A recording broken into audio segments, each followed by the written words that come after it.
everyone, how's it going? It's Sway here, and I'm so stoked to talk about all the brand new things happening to Battlegrounds. It's the first ever Battlegrounds season. Nagas are coming, things are leaving. Let's get into it.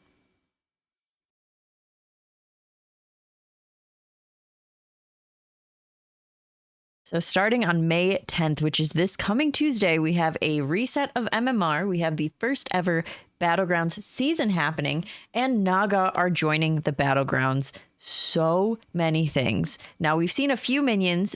We've also seen a few reveals from Carrie Potter, from Crip, and from Educated Collins and Shady Bunny. So we're going to talk about some of the cards that they talked about, as well as the cards in the blog post. So let's go in chronological order. We'll start with the blog post. Let's talk about our brand new hero, Queen Ashara. Now, Queen Ashara's hero power becomes activated after you hit 30 total attack with your warband. You activate your Naga Conquest. This is a 1-cost hero power that discovers a Naga. Now, reaching 30 total attack shouldn't be too hard. We haven't seen that Chroma Wing is leaving yet. We know that some minions are leaving. Chroma Wing has not been announced to leave yet, but that does feel like a very beneficial minion. I imagine that you can get there pretty quickly if Chroma Wing stays in. But even aside from Chroma Wing, there's a lot of ways to gain attack between Wrathweaver and the new keyword Spellcraft. So there's a few things to note about Spellcraft. First being that Spellcraft basically generates a spell for you to your hand every single turn.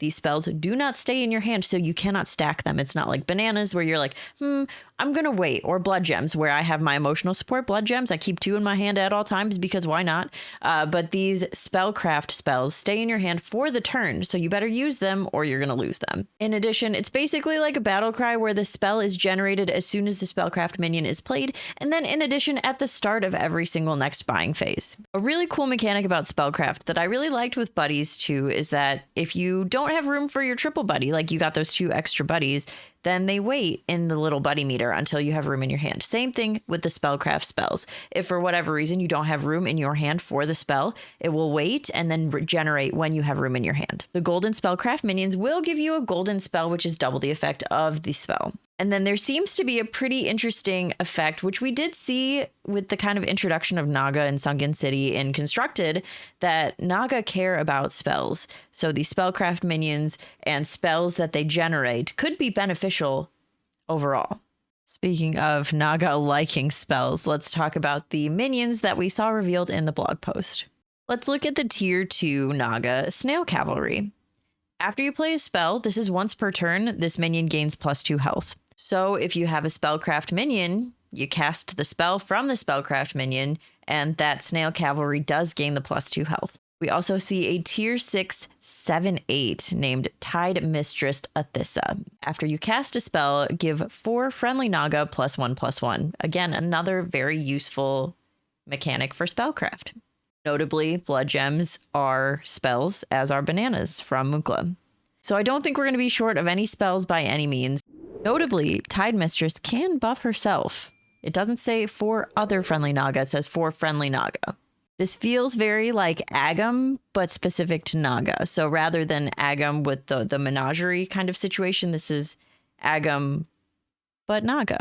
We also got some examples of Spellcraft. We have the adorable tier 1 mini Myrmidon. The Spellcraft is give a minion +2 attack until next turn. And we see that the spell generated is the mini trident, which does give that +2 attack. It's funny because in my head, I was putting this in terms of like buddy meter. And I'm like, wow, 3 attack on turn 1. That's fantastic. That's great. But we don't have to complete the buddy meter anymore. We'll get to that. Next, we have the Shoal Commander. This is a tier 3 Spellcraft minion where the spell is to give a friendly minion +1/+1 for each friendly Naga until the end of this turn. And again, we see the spell, the Mighty Shoal, and that gives that +1/+1 for each friendly Naga. Also on tier 3 is the Stormscale Siren. At the end of your turn, your Spellcraft minions cast their spell on themselves. That's really interesting because then you can absolutely target other minions with the Spellcraft minions. And then they also, in addition, get that additional buff. Wait.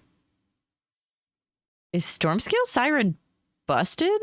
I feel like that card is going to be heavily valuable very quickly. That's going to be my prediction. That's going to get a nerf. There's no way, right? Am I overvaluing Spellcraft right now? We'll find out. Now we're moving on to Crypt's reveals. The first reveal from Crypt was the Glow Scale. It's a tier 5 Naga. This is a 4/6 with a spellcraft of giving a minion Divine Shield until next turn. Wow. So a few thoughts are going through my head right now. First being that maybe Naga and Murloc will play pretty well together.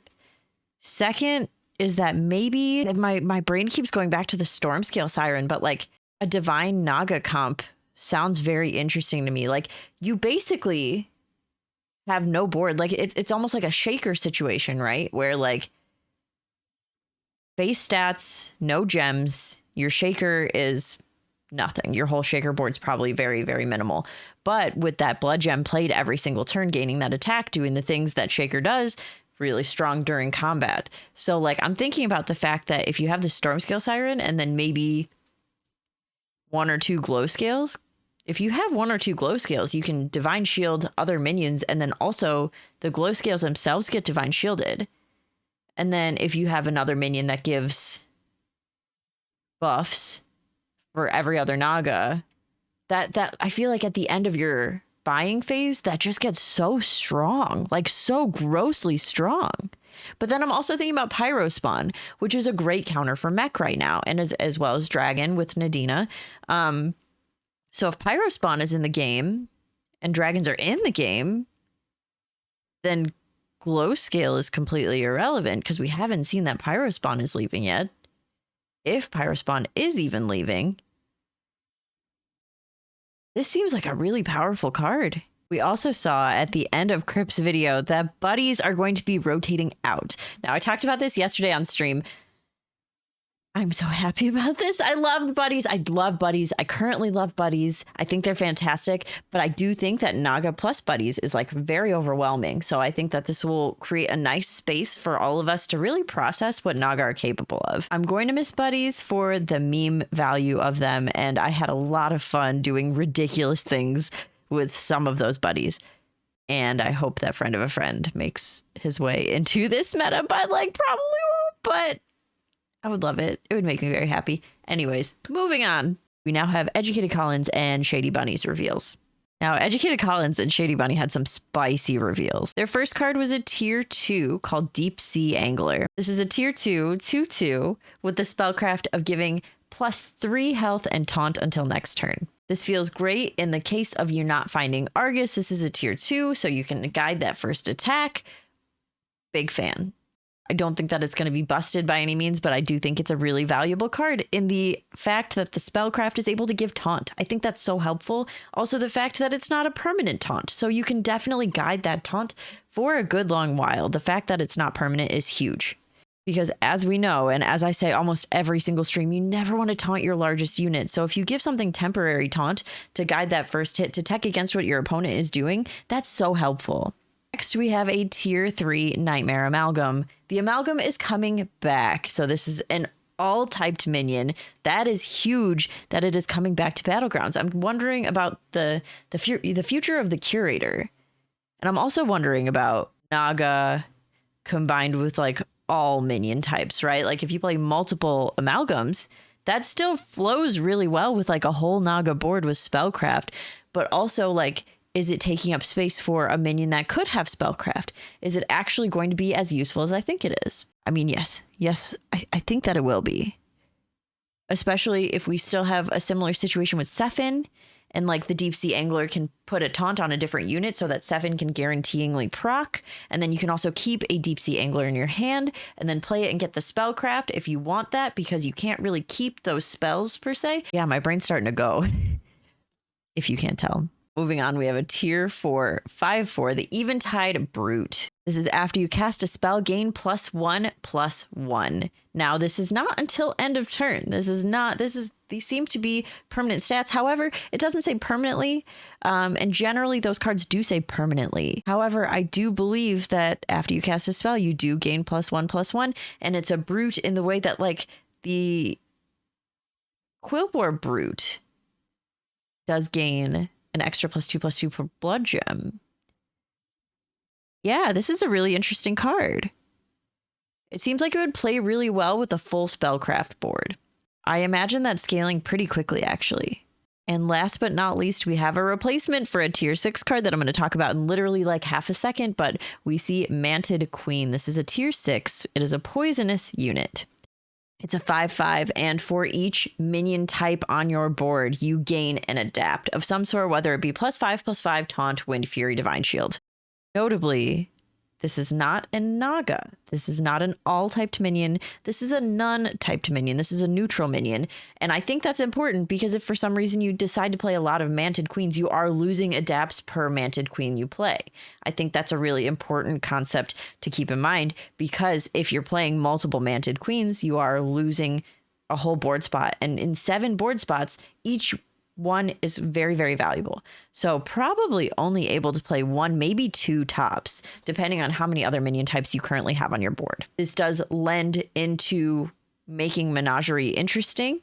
It does have a very heavy RNG aspect, as if Battlegrounds didn't already heavily focus on RNG. This is very, very large on the RNG. At the start of combat that this happens, no battle cries, no death rattles, literally just start of combat, however many minion types you have, no way to double trigger this. This could randomly be very bad or very, very good for you. So if you are someone that plays Gas Coiler and doesn't get 0.2% lethal like me, Mantid Queen might be your best friend. I also feel like a lot of people are going to have feelings about the fact that Amalgadon is going away. I think that it is definitely very healthy for the game, especially considering yesterday itself, I was for meme sways, meme little heart, it hurts. I love playing triple brand Amalgadon, probably my favorite thing in the whole entire universe. But I understand why it needs to go. I do love the fact that this Mantid Queen is getting introduced without any minion type and without the ability to double proc it, do any kind of... You can't manipulate the Mantid Queen. It is very interesting, though, that the Amalgam is coming back. So there is still the opportunity to do the Sephin and the module on the Amalgam. And like I mentioned with that Angler, you could taunt things and make sure that you get that proc. But again, might not happen. Could not. I don't know how heavily valuable the Amalgam will be. I think that's one thing that we're definitely going to have to experiment with in the meta. And especially with it being on tier 3 is a very interesting place for it to live. They did a fabulous job of covering the ins and outs of the cards they revealed. Go check out their video. I'll post it in the link below. Same thing with Crip, doing an amazing job of talking about spellcraft and those minions revealed as well. All of the videos from all of the amazing creators will be in the description below. Moving on to our very last reveal. This is from Carrie Potter. I absolutely loved this video. It was very entertaining. I highly recommend checking it out. It's quite funny. The little skits are fantastic. Fabulous actors they are. I really enjoyed that. So the first card revealed is Shell Collector. This is actually such an impactful minion. It is a tier 1. It's a 3/1, so similar to a Geomancer from our Quillbore minion type. It is a battle cry as well. So we haven't seen battle cry very much so far. We've only seen spellcraft. This is a battle cry that does mean it'll work with Bran and adds a gold coin to your hand. Wow. Economy is important. Economy is so important. And this unit on tier 1 is another economy unit. We lost one very recently in Tidehunter leaving. So right now, economy units are pretty limited between like the cats, which do feel bad to take right now in the current meta because of the buddy meter. And then also our Celemental, which is our 2/2 that doesn't actually provide immediate economy, but economy after you sell. So there are situations in which you do lose the impact on that economy. Now this gives you an actual gold hand. This is not a minion. This is not like, hey, let me give you a minion that you can use later to sell for economy. This is straight up, let me give you gold on tier 1 as a battle cry. This minion, like actually, I really feel strongly about this minion that it's gross in a very good way. I think that it's going to be really, really useful. Also considering the fact that Naga loves spells and this is a spell. A gold coin is a spell. Indeed it is. Clearly, I have feelings about this. I'm very passionate about this minion. It's going to be so good. Notably, we're not surprised about the fact that the golden version does give 2 gold coins to hand. Ooh. Okay. Next, we have the tier 4 Wave Rider Naga. This is a tier 4 2/8 with a spellcraft that gives a minion +1/+1 and Wind Fury until the next turn. Now, pair this with the Glow Scale that gives Divine Shield. Wow. That's quite good. I don't know I don't know how good this Wave Rider will be on its own per se. I have feelings about that. The fact that it's a 2/8 though is pretty interesting. It's on tier 4, so I don't think you're ever actually going to scale it that hard to use it that way though. But you put that spell on a minion that's already heavily scaled. The +1/+1's not really the draw, it's the Wind Fury. Wow, wow, wow. Yeah. I'm into that.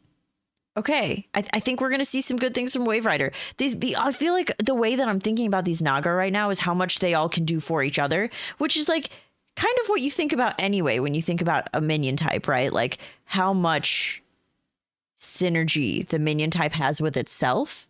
But also like, okay, let's talk about that a little further. Like elementals, right? Like you have the Cyclone, you have the Wildfire, you have your impactful minions, you have 2 different major elemental build, three. You have your Lil Rag Brand build, you have a Domo Master of Realities build, you have a Nomi build. That's generally you're going in one of those directions when you're playing elementals. All of them have their own notable reason to be a thing. Like Recycling Race is just good to get free rolls, or if you're Millhouse, discounted rolls. Cyclone is just a good unit, period, no matter what. Same thing with Wildfire. Both of them can fit in a Menagerie comp. They're good units. They don't rely on each other. In general, elementals don't really rely on each other. Mechs rely on each other in the way that Deflecto relies on other mechs summoned for Divine Shield. And then like the potential infinite build between Mecharol. But again, not really a minion type that's like, this needs this to be good. But I feel like Naga, the more you have, the more powerful they are. Naga is like an army right now. And Dom in the interview with Crip used the word army. So that's quite interesting to me how much they heavily rely on each other to be good. Because I don't think we've really, really seen that yet. Like beasts, yeah, Mama Bear. Mama Bear dies, everything's kind of not great. Same thing with Bird Buddy. Very, very pivotal units. Pale Scale should die eventually, but until it needs to die, it's supposed to do things while it stays alive. Overall, beasts definitely rely on each other in that way. But it's like, in combat, this gets sniped, my board is ruined. Versus Naga, I feel like the more you have, the better they are all together. I'm ranting right now, but I feel I feel this in my core. Like, I think this is a very important concept that Naga do better together. And I don't think that it's like a snipe this and my board goes to poop situation, you know? We have the tier 5 2/2, a start of combat effect to double this minion's stats. Again, they do better together. Like, if you dump all of your spellcraft onto the corrupted Myrmidon, and then it doubles its stats, and it's got like Wind Fury, and it's got Divine Shield, it's got all of the things that make you happy. It sounds good, but also that feels like a very selfish Naga board where you're dumping all your spellcraft into one unit. So it feels okay. It feels like a comp, right? A corrupted Myrmidon comp. But that also feels almost like a 1-unit Andy. But also you have the Storm Scale, which I'm going to keep coming back to because I think it's so essential. And sure, you dump all your spellcraft onto this Myrmidon, but then all your other units get their spellcraft, their own personal spellcraft as well. Now we are seeing a tier 6, which is replacing another tier 6. And I'm sure as soon as I tell you the card text, you are going to know exactly what it's replacing. This is a 6/7, not a Naga, but a Quillbore. After you spend 4 gold, it plays a blood gem on 4 friendly Quillbore. So I'm sure you know Flat Tusk is leaving Battlegrounds. Instead of getting a gem to hand every 4 gold, you are getting a gem immediately played on 4 Quillbore every 4 gold. Now the economy benefit is clear, right? Instead of getting 1 gem, you're getting 4 gems, right? +1/+1 versus +4/+4. Stonks profit. But also,